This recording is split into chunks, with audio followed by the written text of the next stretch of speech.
I think you'll have a great time here. I think you'll have a great time here.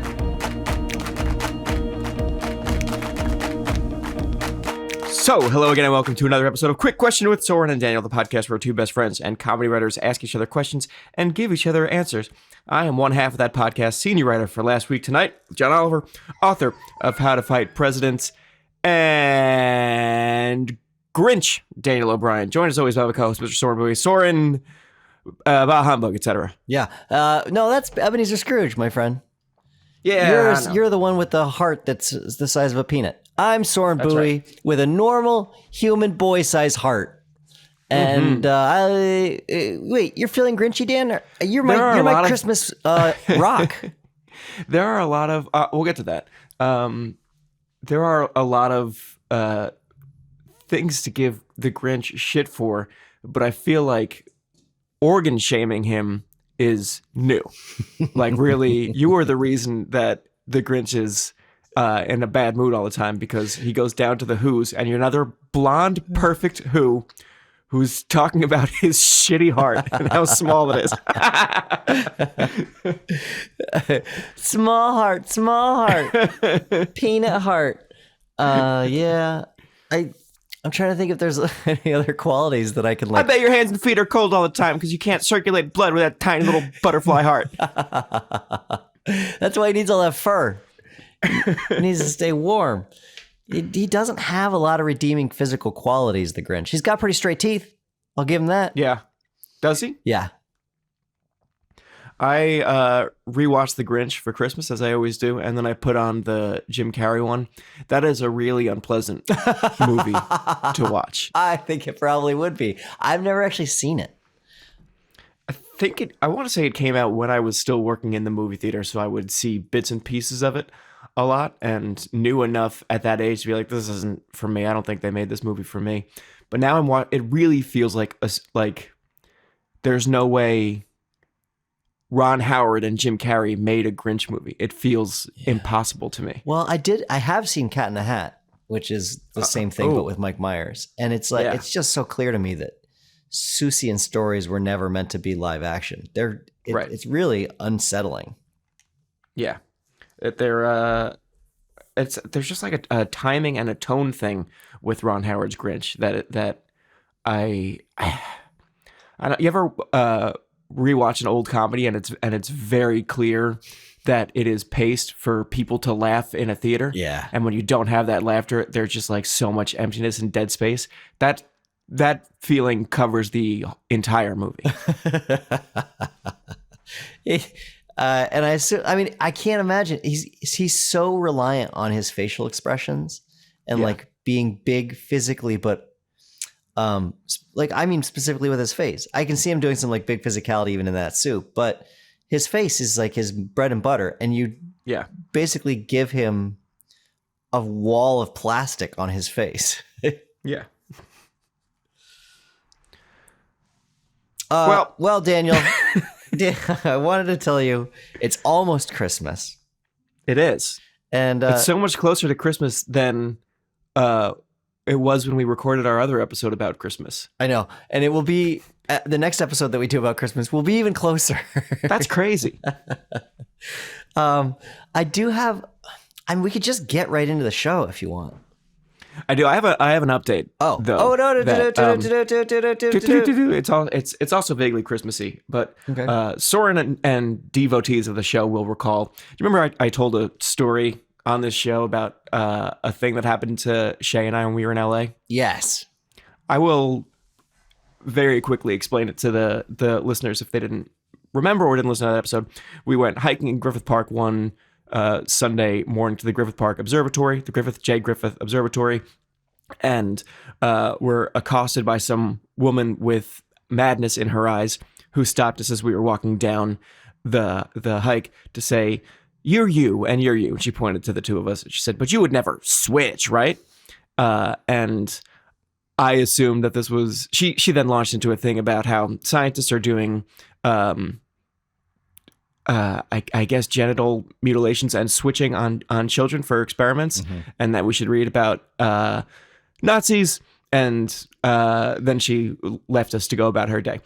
I told you that story. You thought when she said you two would never switch, you assumed this was a Freaky Friday body switch thing.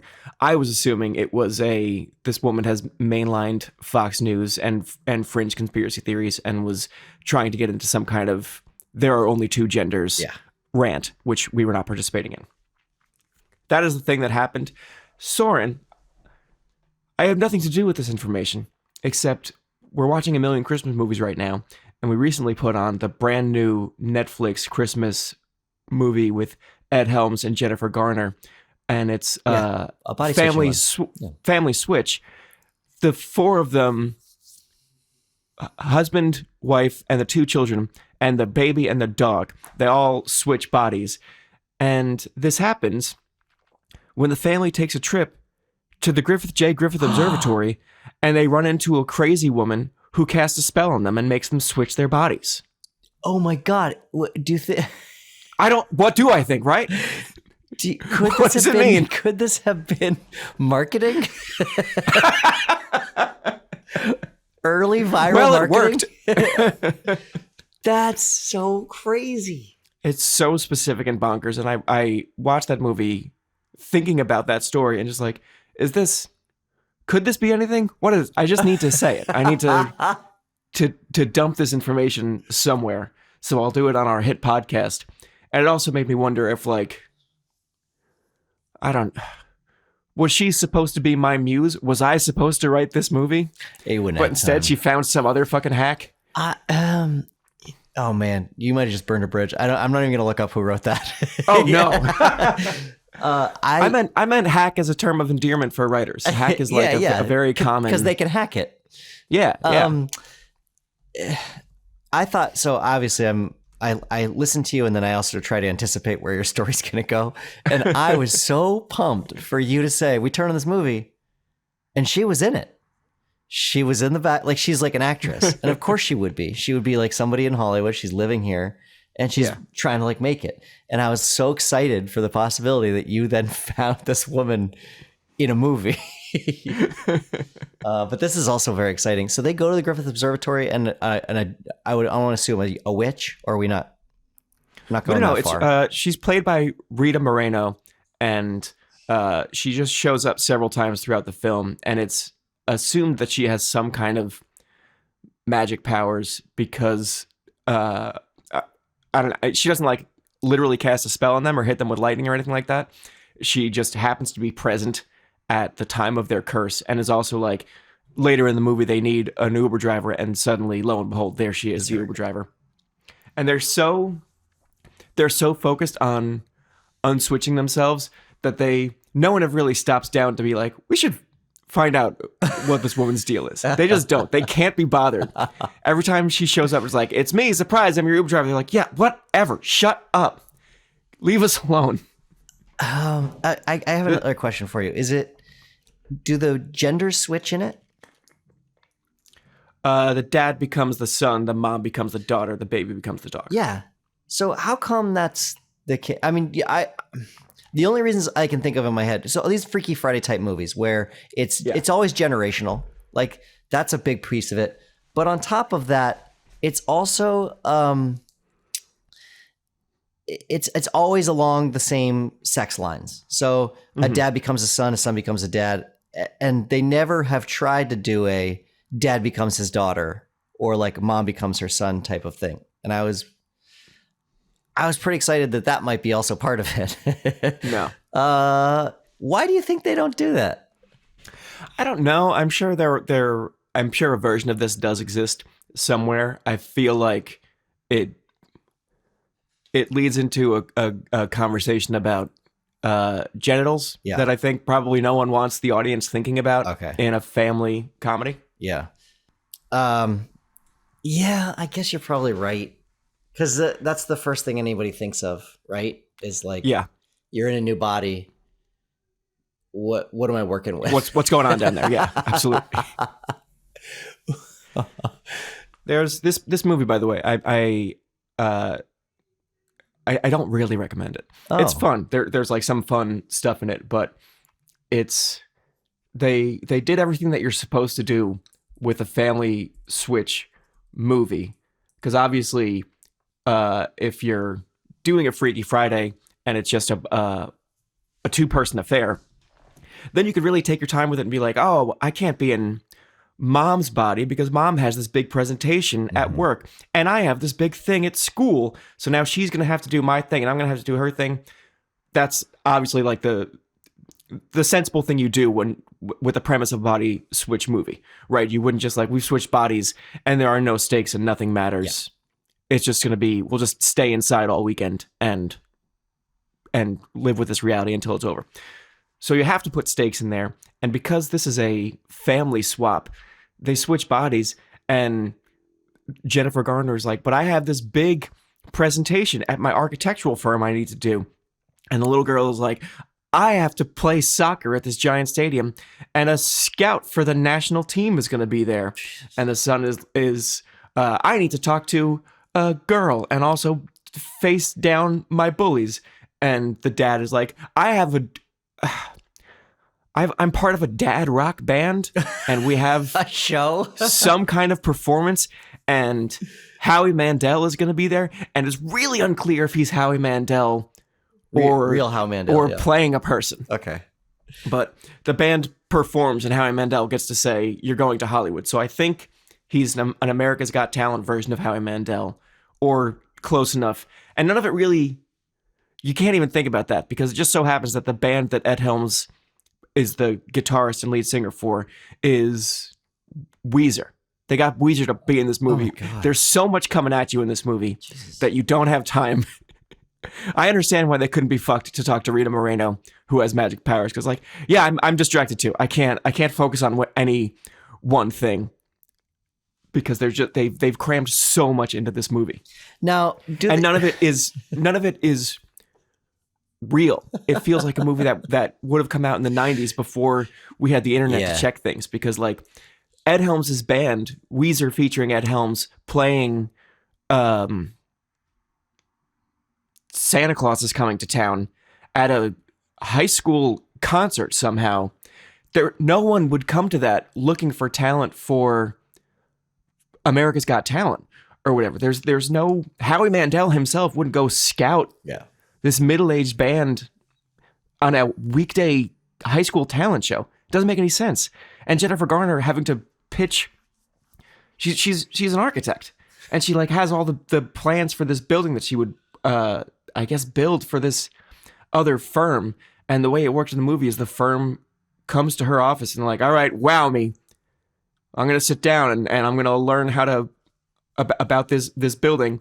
Every question you could have is probably answered by the blueprints or the cost of the thing. But for some reason, she has to give this presentation twice because the first one fails with hijinks. And then she leaves in the middle of the presentation to go be with her family, to go to Ed Helms' rock band concert. And the guy who she was pitching shows up at the concert. I was like, I just wanted to say that your team really knocked it out of the park. So I will be buying this building or whatever. And then her boss is also at the concert. And he goes, and great news, Jennifer, we're going to name you partner now. All while Ed Helms is getting his life-changing news from Howie Mandel about his band Weezer featuring Ed Helms. And then meanwhile, so I told you that the little girl, who at this point was a very good soccer player, except she was being controlled by Jennifer Garner. And in this crucial game, she had an opportunity to score a goal and then saw that the goalie for the other team had hurt her knee. And so Jennifer Garner, as the little girl, goes to help the opposing teammate instead of score a goal. Yeah. And so her team loses. And the scout tracks her down later. And it was like, look, you're a really great soccer. That's exactly what, yes, 100%. It's like, I know you could play soccer, but that showed me out there that you're a real leader or you have heart. And that's why we want you for the national soccer team. What I like about you is that you're not a winner. Yeah. Now, all right. There are certain, I mean, hearing this premise, there are obviously like games I want to play. They're like scenes I want to see in it. And I want to know if these are in there. Is there a scene where the newly minted mom and dad, which are actually the kids, but in the mom and dad's bodies, that they put the kids to bed and drink, like go to a bar or something like that for the first time? No. That's not there. In fact, the parents, as the children, they sneak off to go to a party. Oh, well, no. They go to like a high school party and they have a lot of fun, and it's very flirty and very weird. And oh no! Wait, the siblings are flirting with each other at the party. Yeah, but they're like they're mentally direction. the parents, but they're physically the siblings, and they have like a very cute romantic date at a party. That's not fun. No, you're supposed to do Ed Helms and Jennifer Garner looking like they're drunk for the first time. Right. And like really having fun at like a bar where they're like meeting other adults. No, she drinks wine and spits it out because she doesn't like it. Okay, here's my other question. Mm-hmm. Do they do some business with the baby and the dog where you don't actually, frequently you can't tell if they actually switch bodies, like that they think they switch bodies, but then like there's really no difference. Like the dog is still eating a dead raccoon. And you're like, yeah, that's what a baby would also do. The baby is very dog-like the entire movie. And they wisely don't have the baby do too much. I think it's because really early on, the baby with the dog brain... no. Okay. The dog body with the baby brain runs away. No. And almost gets hit by a car. No, that's the and best it's like, part. oh yeah, I really don't want to see that. That's like, for a movie as goofy as this is, knowing that they're not going to kill the baby dog within 2 minutes of switching bodies, just even like the hint of it was like, no, I'm not on board. Yeah. Whatever you do, I need that baby to be safe. No question for the rest of the movie.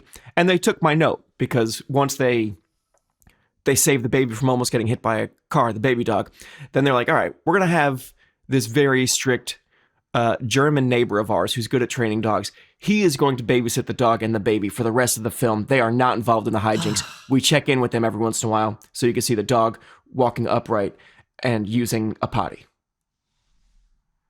No, those aren't the good things you could do with the dog. No, there are a lot more fun not. things you could do with the dog with a baby brain.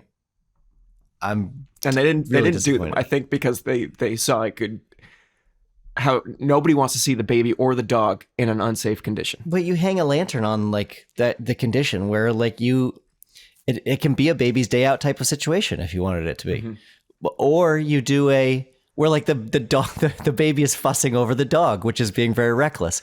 Or if you don't have like the budget for that, just have a dog being a dog and like really play with that. Really play with like, right. Yeah, it's not so different. I think maybe we could just keep it this way. Okay. Well, that's a bummer. I didn't anticipate that we would talk about this movie so much, but I'm glad that we did because I actually had a lot of questions. We almost ended up watching Candy Cane Lane last night, which is that's the Eddie Murphy one. Eddie Murphy, that's right. But we were kind of like vacillating on what to watch. We wanted a Christmas movie, and Colleen made a really good point, which was, why is there no Hallmark type movie for children? Like, I know that it's not with the romance and everything, but just something that's like corny and like it's very lighthearted, and like it's maybe this family goes to a town where they're like it's like picture perfect Christmas town, and they find the meaning of Christmas there again. That doesn't exist. It's always got a romance angle to it. Well, what about just watch the Santa Claus? There's no romance in that. Is that the same kind of thing? They find the meaning of Christmas again through that? Sort of. Have you ever seen the Santa Claus with Tim Allen? No, I've never seen the Santa Clauses. Oh, yeah. Check out the first one. Okay. It's fun. All right, I'll watch that with them. We ended up watching the other thing about Family Switch. There's... So the boy is nervous and awkward, and there's some really strange dynamics at play with the girl that the boy has a crush on. Mm-hmm. Because when Ed Helms is in the school... Oh, I forgot the important thing that the kid had was his interview to get into Yale. Okay. So that's his stakes in the movie. But Ed Helms, as the boy, is watching through the window while his father-son does the Yale interview. And then the girl that the boy has a crush on comes and talks to adult Ed Helms, who has the boy's brain, and has a conversation with him that no child would ever have with an adult. But she's just talking about, your son Wyatt is just so great. He's so sweet and he's so funny and he's just real. Do you think he would want to hang out with me? And Ed Helms, who is Wyatt, is like, I think he would. Do you think he'd go to this party? I absolutely think he would go to that party with you. I think he would have an amazing time at that party with you. And you think that's the weirdest like romantic vibes. Like, oh, I know it's Wyatt's brain, but it's weird the visuals of 15-year-old girl talking to 48-year-old Ed Helms. And like, yeah, he's clearly he's down for it. Then it's also weird when she's talking to like Wyatt body with it's no good way to do Ed Helms, because he is trying to be like adult Ed Helms' brain is like, I know how to be a charming 15-year-old. I'm gonna charm the hell out of this girl. And she is into him romantically, but he very wisely does not make out with her. Makes out with his sister instead. Yeah. Cool. Right. But it's all of it is so weird and strange. And like the girl ends up finding Ed Helms again later and is like, I really think I blew my shot with Wyatt at the party. And he's like, no. Go for it again. Keep going for it. Like, what is she going to think if this does work out? They unswitch bodies, and I guess best case scenario, she starts dating the boy. She will still have this really strange memory of this conversation with what she thought was adult Ed Helms that never really happened. And their whole dynamic will be different after that. The solution is next year on Christmas, you release another movie in which we find out that she was also in a body switch scenario with her own mom. And as a little girl, the mom knows that the other boys that this girl is interested in are no good. She's already picked out this one boy at school who's going to Yale. And she comes up to that boy's dad, as a woman in her daughter's body would do, and is like, how do I meet your son? How do I get to know him? and then from that point on, we just keep making these with different people in the world, and we find out how many of them all switch bodies at once. Yeah. And are just trying to skate by. We truly don't need to keep talking about this movie. It's just all I've been thinking about. And it doesn't seem like a movie that a whole lot of people are going to see. I have no water cooler to discuss it. That's why this is so helpful, honestly. But the other thing about that movie is like, their lives aren't so terrible that they really need to learn a lesson by swapping bodies, honestly. I mean, a soccer star and a partner at her firm now, and a kid who's like on a rocket ship to Yale. They're in pretty good shape. They're fine. What's their house like? Is it 2-story? Yeah. Is it beautiful? It's really nice. What the fuck? Why are we still doing this? Why are we still making these movies where like about families that don't exist anymore? Yeah. Wow, these rich families, and like what do they have on the line? I was holding out hope that they would make like one slightly more progressive move to liven up this formula.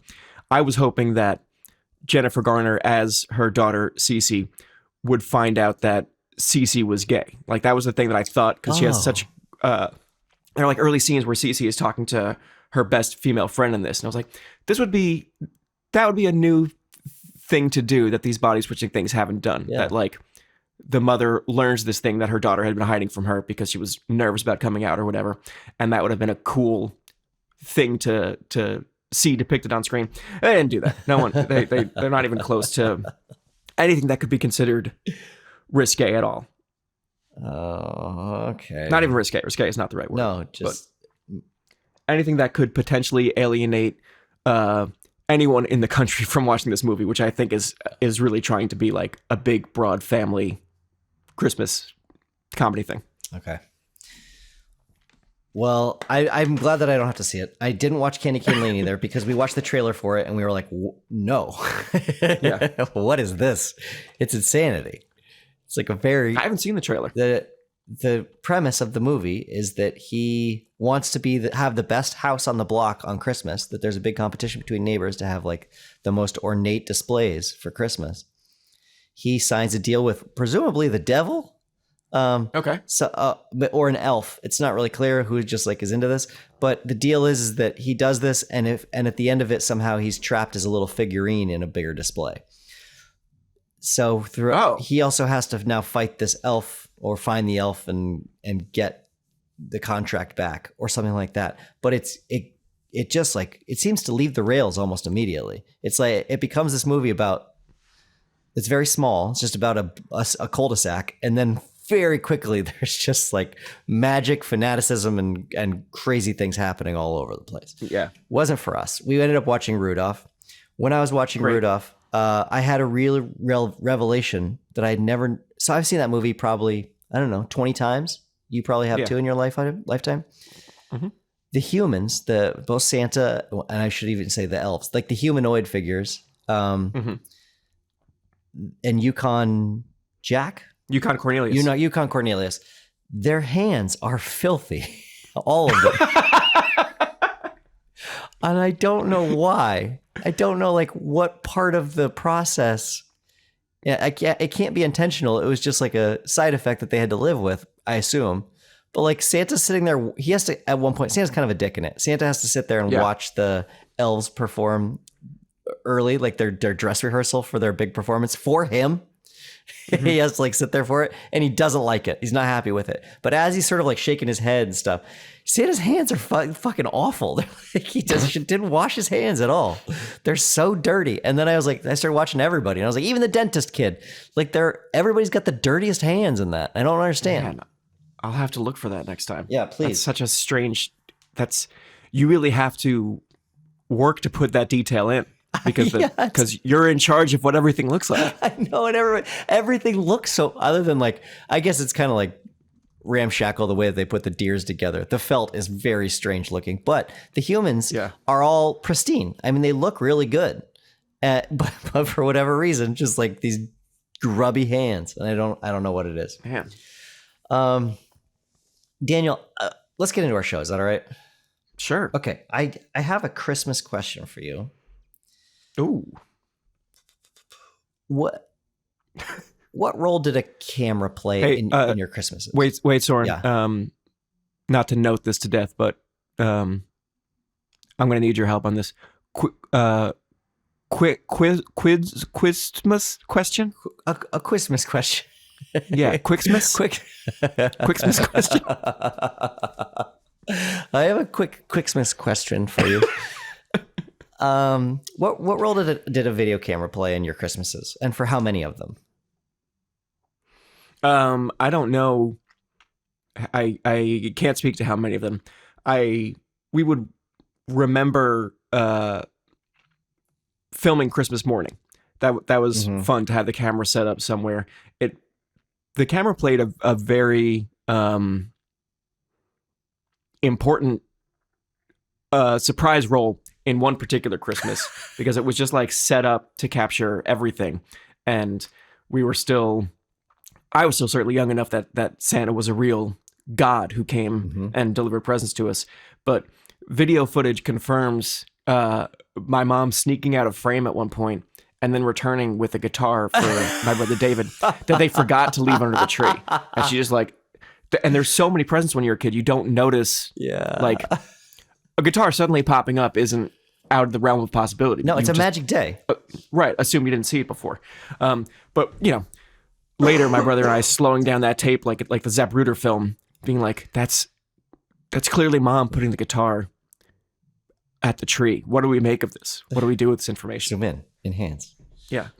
Oh, man. That's so... Well, there's evidence in yours. That's great.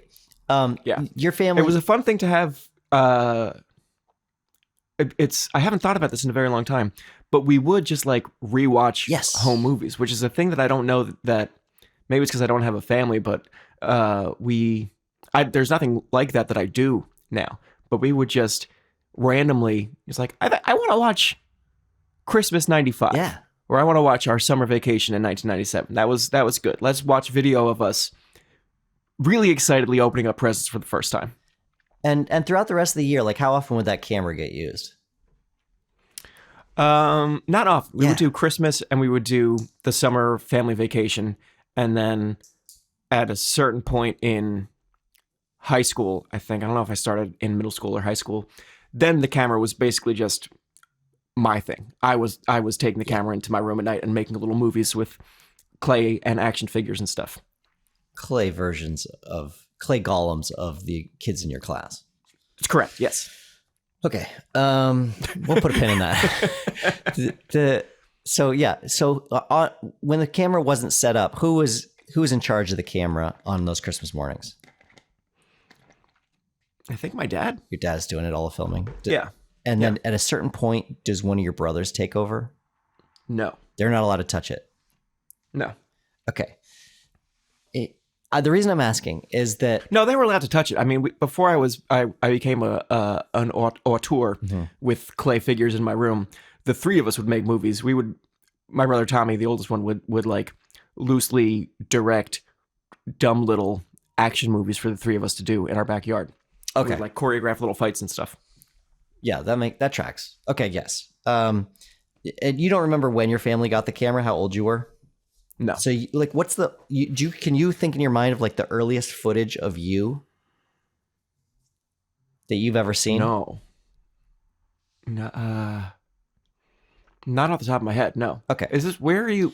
Here's the reason I'm asking. What's going on? Okay, so I realized just recently what an outsized portion of my memories is taken up by Christmas. And for a long time, I just assumed it was because Christmas is like that magic day. So it's very memorable. It's like seminal every single year.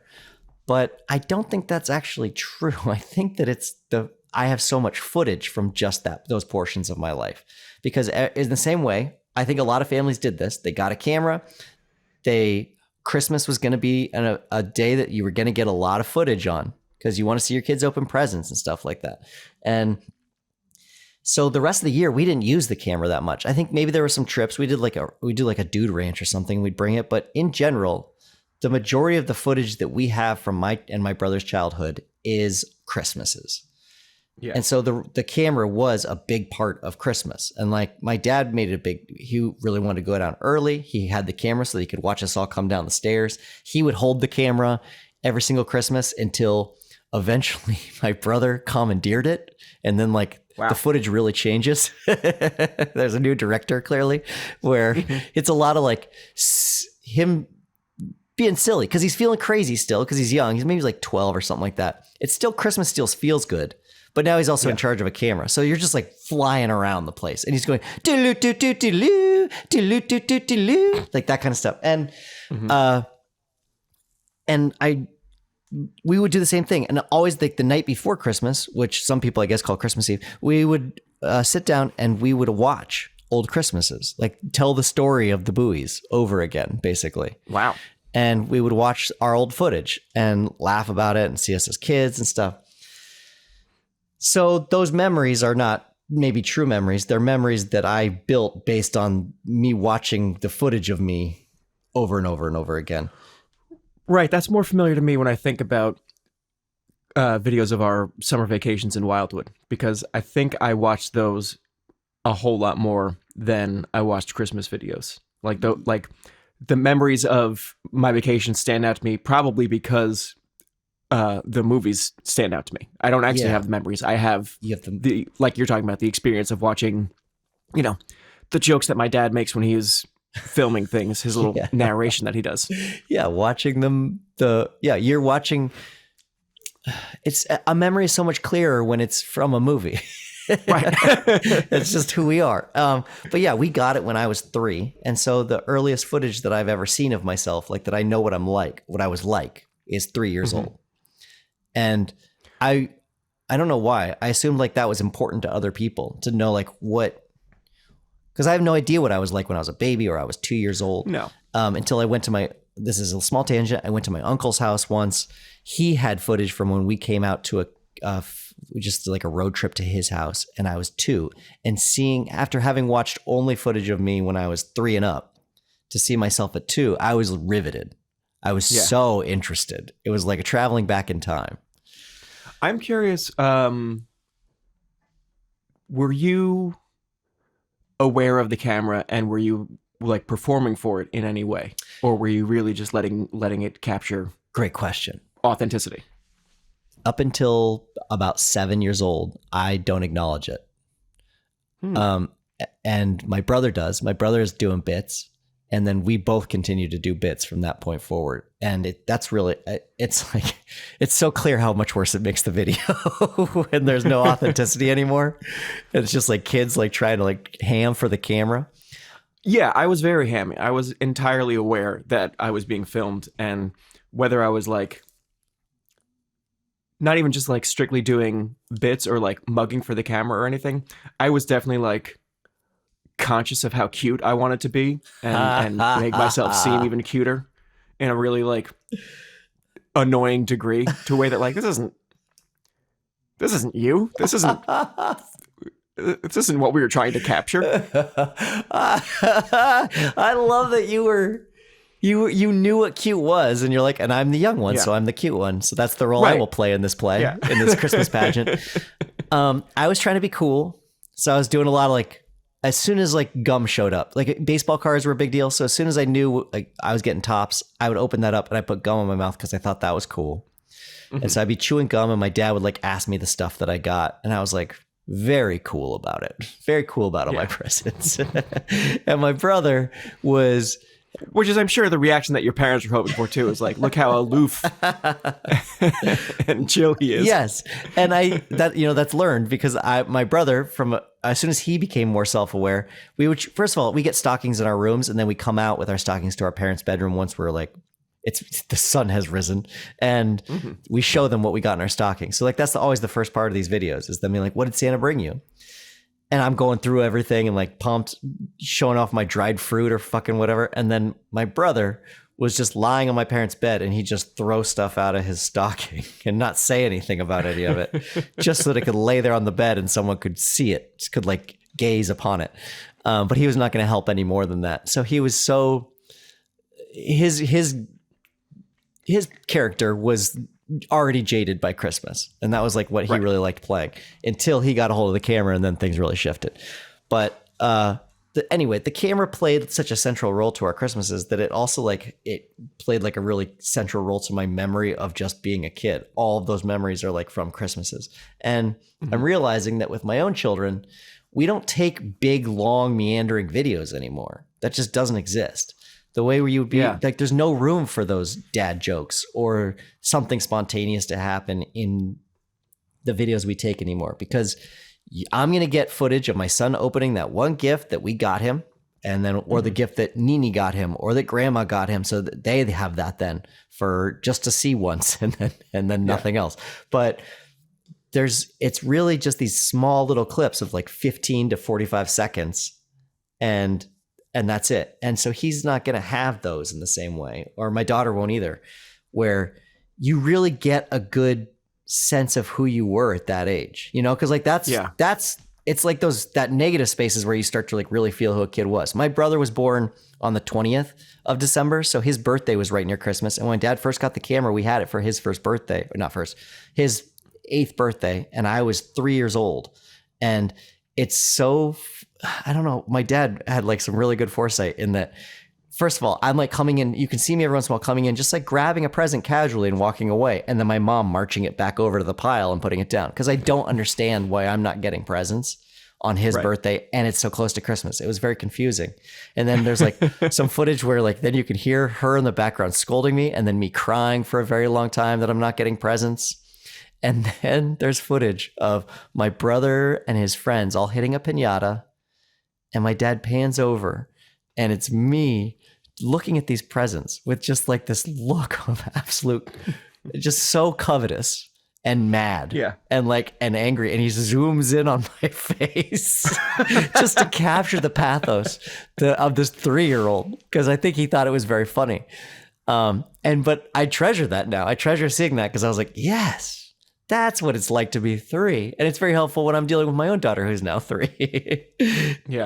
And I'm wondering if maybe I'm robbing my children of something by not letting them have that footage to live with and understand kind of who they were. Yeah. I mean, even the jokes, the bits is very indicative of who you were at that age. And it's like, yeah, I was deeply annoying. That's very helpful to see now. Right. I think I would like to revisit some old family videos, not to learn about me as you kind of want to do. I I now want to see these videos with the context of my parents as adult human beings. Yeah. Like there's one of our Wildwood trips. There's a lot of footage, obviously, of like everyone. Here's the whole family. Blah blah blah blah. There's the beach, and there's something that my family will quote every once in a while, and it's just my dad was just idly filming at night on the porch by himself. He's filming the moon. It was a really good looking moon, and just him by himself. And he goes, "Me, you, and the moon, you and me, the moon and me. Wear a necktie so I'll know you." And just like cracking himself up with this "wear a necktie so I know you" joke to the moon. And like we laugh about it because it's dad being silly, but now I'm like, I want to live in that moment a little bit longer too, and like think about him being out there by himself filming the moon, just like cracking himself up, being really at peace and just enjoying his vacation time with his family. And like I want to see what jokes my parents and my aunts and uncles are doing with each other, the stuff that I wouldn't understand at the time, but now I would have more context for. I don't know. All that sounds really interesting. Yeah. Probably not going to do it. Then there's even less of that for my children. We don't film that shit at all anymore because the camera's not just running. So like stuff between Colleen and I does not exist anywhere. We have all this footage of our children from just like these little 15-second videos or pictures of them from them growing up. None of it is just the two of us. So they would never get any of that. And I know exactly what you mean. My dad would come down early on Christmas morning. He'd make a fire in the fireplace, like make sure the house was ready. And he would start filming. And he would be like, well, it's Christmas morning here, 1986. It's a sunny day today. We did have a storm not long ago. And like he's filming Sopris, which is the mountain right outside of our window. And like he's just like going through the house and like he's proud of the house still because like he and my mom built the house in 1982. It's this log cabin in the middle of the woods, and he's just like still kind of like showing some stuff off. We got these great Native American rugs that we put up. You can see on the walls here. Like he's just like it's so funny when because in our lifetimes cameras became like a consumer product. They weren't always a thing that everyone just had all the time, and I think there was a very common dad impulse when you're filming to be like, hello, I am Tom O'Brien. It is March 2nd, 1991. Totally. This is the floor. This is our dog. She is 11 years old. Her name is Bridget. Yeah. All right. And the things that your parents, because they're discovering cameras at the same time. You're absolutely right. And there are things that like... they catch on camera and then they regret. Like my mom and dad, there was the fiasco of 1984 or whatever. No, it couldn't have been that early. It would have been like 85 where my dad wore a bathrobe on Christmas and my mom had the camera for a little bit and she got a video of him in his bathrobe and he didn't like how pale and skinny his legs looked.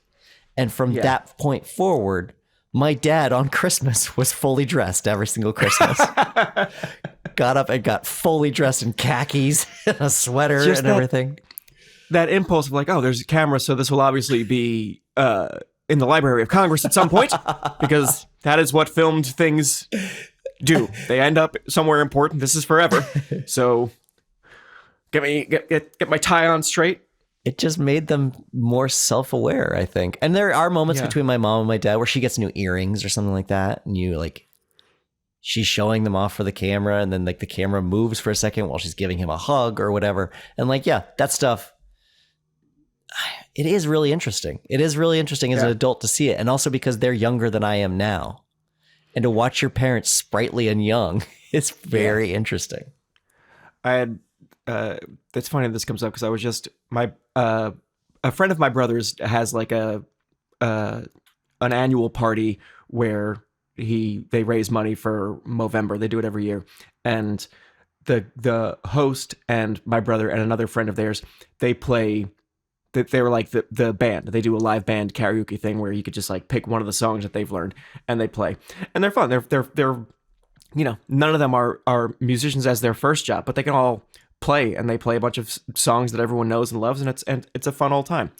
I went to this to cheer on my brother and to hang out with my family and stuff, and I had so many his son couldn't be bothered to care. Murphy was playing football and video games in the other room, but the 3-year-old daughter was so pumped to see live music, and I'm filming her and taking a million pictures of her, knowing that this is like, I'm happy to see this because she's lighting up, and I know her parents will be happy and my parents will be happy. But I'm also like, she will be so pissed 15 years from now if I'm like, look at this video I got of you watching your dad play drums. And she's like, he was doing what? Show me that. I don't care what I looked like while he was being a rock star. Let me see that. Yeah. It's just hard to predict what they're going to want to see. My brother and I were deep narcissists, so it was really nice to see videos of ourselves. But yeah, I totally get where you're coming from. It was, now like thinking about it, there are like some really special moments between my parents. Also, I think back to the Dude Ranch, and like a lot of the footage happened around the pool, and it's my dad's interaction with his family is so interesting. His parents and his brothers and sisters. It's really fascinating to see. Yeah.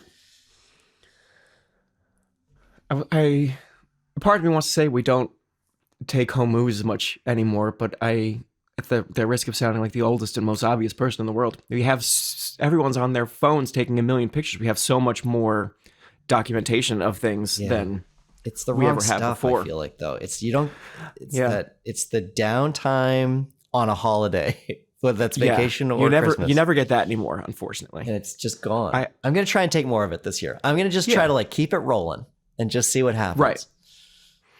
This was a fortuitous timing to talk about this because the time of this recording is December 4th. That's the date. And that is the date several years ago that everyone at Cracked got laid off. So I keep that date in my head always. And for a while, I was trying to, every year on December 4th, I would go somewhere cool. I would take a little trip or just do something that was like a slight flex on, look where I am now. I'm in a better place than I was at this very low point. So there's, and my phone is aware that this day has special significance because they put one of those, you know how your phone like collects your pictures and videos and makes you a custom video every once in a while. Of course. This was a very funny one because I just opened my phone and they're like, on this day, December 4th, do you want to see what you were doing a couple years ago? I was like, yes, I do. And it was, it must have been 2018. I had moved to the East Coast for last week tonight, but I was back in LA for that December because I booked myself a nice room in a hotel in Catalina Island, California. Yeah. Which is a place that I liked, and I booked that place like, this will be good for my annual flex, is to be on an island with a nice little cocktail or something, just enjoying my life and being at peace. It coincided with the time that I fell off my bike riding to church and broke my wrist. It was like right before this trip, and I wasn't going to let that stop me from going to Catalina Island. So now the long story short version of this is my phone has this like beautifully scored montage video for me for December 4th of like, look at the ocean, look at this nice cocktail, look at this beautiful hotel, look at the fireplace in the room, intercut with a million pictures I took of my hand as it was getting like black and swollen because I kept taking pictures to send to my brother. Like, should I do I go to a hospital right now? Should I cut it off? It looks worse. Just like this beautiful, peaceful music, and like, look, there's the beach, and then here is a very nervous looking me taking a picture of my hand in the mirror. That's wonderful. Oh, I'm glad that exists. That's great. Yeah.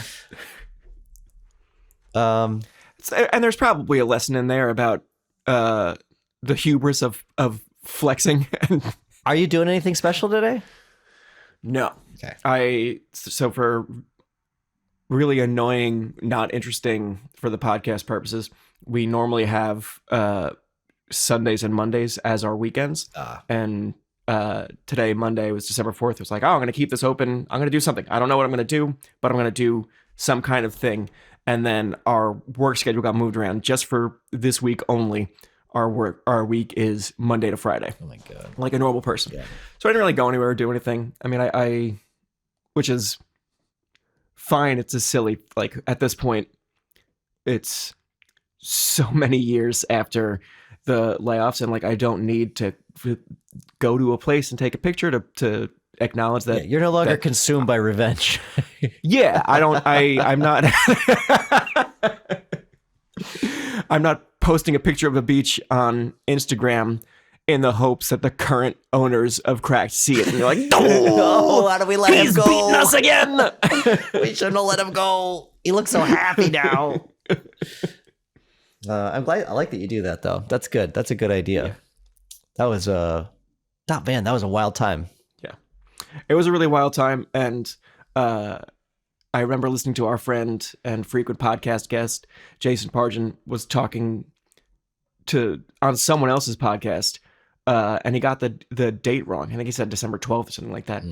And I reached out to him and was like, Jason, it's December 4th. He goes, are you sure? Yeah, man. I was there. Yeah. I will always know what day we got fired. Yeah. I will always and forever know that. Jason, what day did you get fired? Oh, you didn't? Oh, then I think I would probably remember it a lot better than you. All right. That's our podcast. Yeah. What did we talk about today? We talked about the Yeah. other family member that no one ever counts in the room, who's just a camera that rolls and rolls right. and rolls. And then we also talked good. about your movie, that Family Switch. Yeah, movie. we talked about Family Switch. That's right. All right. You can follow Daniel on Twitter. You can follow Daniel on X at DOB_Inc.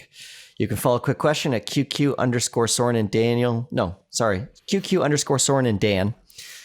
Then you can also follow me on Blue Sky. I'm just Soren Bowie over there. It's basically me and 5 other people, so I'm very easy to spot. You can email us at QQ@SorenandDaniel@gmail.com. We have a Patreon, Let's which see what Soren's doing over on Blue Sky. Patreon/Quick Question. You actually liked something recently that I did over there, which made me think you're snooping around, which is I started a thread of the craziest ads that I now see on Facebook, because I'm the only person there too. Oh yeah. I'm the only person left on Facebook with all of your moms and dads. And yeah, you're on Facebook and doing Twitter jokes on Blue Sky. Yeah, You're a real moving target. There are 2 Americas. You're living in your own country over there.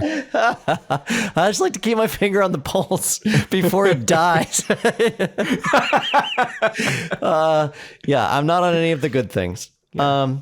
We have a sound engineer, producer, editor in Gabe Harder. You can look for him at gabeharder.com, but don't get your hopes up. Lastly, we have a theme song by Me Rex, and you can find their music at merex.bandcamp.com or anywhere you listen to music. And also, if you wanted to see Daniel and I, if you're curious, what do these guys look like when they're just talking to each other? We did a couple of live podcasts. Actually, I shouldn't even say couple. We did like a whole handful. Dare say a handful. You definitely shouldn't say live either. Oh, sorry. Yeah, we did some that were on video. Daniel and I did a handful of videoed podcasts, and you can find those if you just go to YouTube /@QQ podcast. That's it. When you started saying, if you want to see the 2 of us, my heart fully stopped. My little peanut heart stopped because I thought, did we book a live event somewhere that I've completely forgotten about? Because I don't know what date it is, but I cannot do it. I'm going to be sick that day. I'd actually love to do a live thing, but I don't think you're there's gonna. a So I stopped. Demand for I stopped looking into what anyone ever says about either of us. It used to be something very important to me when I was at Cracked, where I would like read comments and things like that. I don't go on YouTube. I don't see the Apple reviews of this podcast because I've given up on that because I'm terrified of what it all says. The fact that now when I get recognized from days of yore, people don't say, "Oh my God, you're Soren." They say, you know who you kind of look like? And that means, things have changed. Yeah. And that's all what the comments are about. The comments are about how terrible my hair is, how old we look, how much more tired we are, how we've aged like wartime presidents. Yeah, I would like to, I never engage with any of them, but for all the people who are commenting that we've gotten older, sir, you must know. time works the exact same way for you. You are also old. That's what you're not seeing me being old. I look great. You are old. You are feeling old is the problem. I am a mirror for you. Yeah. Yeah. Anyway, you can go find us there. Go find us on YouTube. Go see us. Go see us laugh at each other's jokes. We are smiling a lot throughout this podcast, which you don't hear when you're just listening to it. All right, bye. I've got a quick question for you, alright? I wanna hear your thoughts, I wanna know what's on your mind. I've got a quick question for you, alright? The answer's not important, I'm just glad that we could talk tonight. So what's your favourite? How did you get? When will I be remembered? Was it ever? Where did all the right we know? Oh, forget it. Sorry, movie, Daniel O'Brien. Two best friends and comedy writers. If there's an answer, they're gonna find it. I think you'll have a great time here.